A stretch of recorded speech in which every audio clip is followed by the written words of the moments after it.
Today, I'm going to teach you how to share report and dashboard folders with users, roles, and public groups in Salesforce. This is essential for collaboration, allowing specific team members or entire groups to view, edit, or manage your reports and dashboards based on the access level you assign them. Let's start with sharing report folders. First, click the App Launcher, which is the waffle icon typically found in the upper left corner of your Salesforce interface. From there, select Reports. This will take you to the Reports section where all your report folders are stored. In the left panel, you'll see options like All Folders or Created by Me. Select one of these to view your available report folders.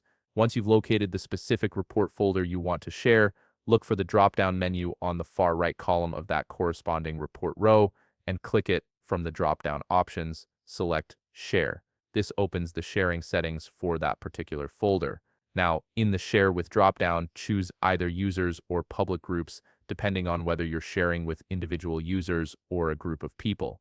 This flexibility allows you to control exactly who has access.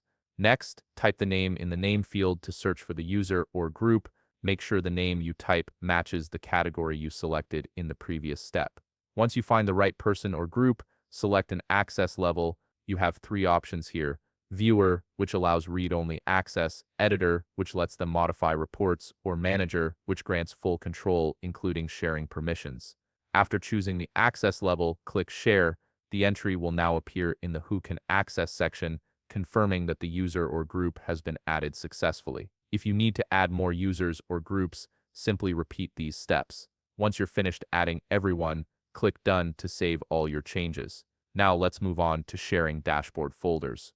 The process is very similar. Click the App Launcher again, and this time select Dashboards. This takes you to the Dashboard Management area. In the left panel, select All Folders or Created by Me to view your available dashboard folders. Locate the dashboard folder you want to share and click the drop-down on the far right column of that corresponding dashboard row. Select Share from the drop-down. In the Share with dropdown, choose users or public groups based on who you're sharing with. Then type the name in the Names field to search for the specific user or group you want to add. Click Share, and the entry will appear in the Who Can Access section. Just like with reports, you can repeat these steps to add additional users or groups. When you're done, click Done to save your settings. And that's it. You've successfully shared your report and dashboard folders with the appropriate users, roles, or public groups in Salesforce, giving them the access they need to collaborate effectively. If you found this video helpful, please leave a like, subscribe, and see you in the next video.